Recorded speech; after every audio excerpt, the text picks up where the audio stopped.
ترکی کے خلیفہ سلطان مراد کی عادت تھی کہ وہ بیس بدل کر عوام کی خبرگیری کرتا تھا۔ اس نے ایک رات اپنے سیکیورٹی انچارج کو کہا کہ چلو کچھ وقت لوگوں میں گزارتے ہیں۔ شہر کے ایک کنارے پر پہنچے تو دیکھا ایک آدمی گرا پڑا ہے۔ بادشاہ نے اسے ہلا کر دیکھا تو وہ مردہ انسان تھا۔ لوگ اس کے پاس سے گزر کر جا رہے تھے۔ بادشاہ نے لوگوں کو آواز دی، ادھر آؤ بھائی۔ لوگ جمع ہو گئے اور بادشاہ کو پہچان نہ سکے۔ پوچھا کیا بات ہے؟ بادشاہ نے کہا آدمی مرا ہے، اس کو کسی نے کیوں نہیں اٹھایا؟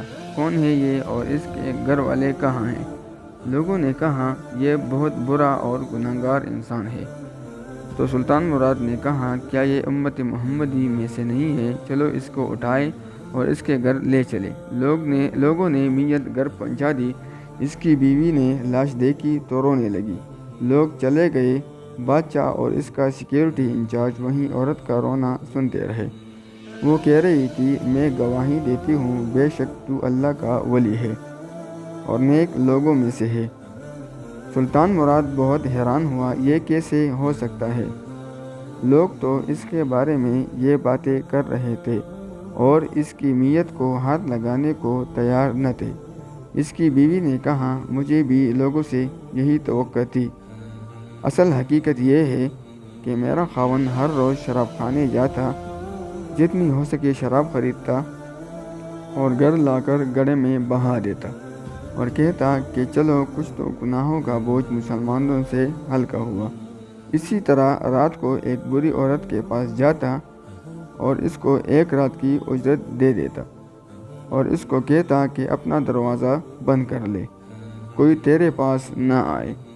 گھر آ کر کہتا الحمدللہ آج اس عورت کا اور کچھ نوجوان مسلمانوں کے گناہوں کا میں نے کچھ بوجھ ہلکا کر دیا ہے۔ لوگ اس کو ان جگہوں پر آتا جاتا دیکھتے تھے۔ میں اسے کہتی تھی کہ یاد رکھ جس دن تو مر گیا لوگوں نے تجھے غسل دینا ہے، نہ تیری نماز پڑھنی ہے اور نہ تجھے دفنانا ہے۔ وہ مسکرا دیتا اور مجھ سے کہتا کہ گھبرا مت، تو دیکھے گی کہ میرا جنازہ وقت کا بادشاہ علماء اور اولیاء پڑھیں گے۔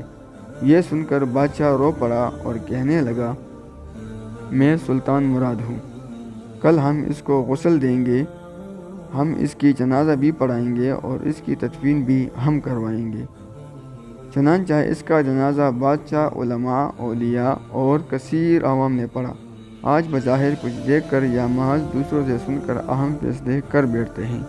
اگر ہم دوسروں کے دلوں کے بیچ جان جائیں تو ہماری زبان گونگی ہو جائے۔ مزید ایسی ویڈیوز کے لیے ہمارا یوٹیوب چینل اچھی باتیں سبسکرائب کریں۔ شکریہ۔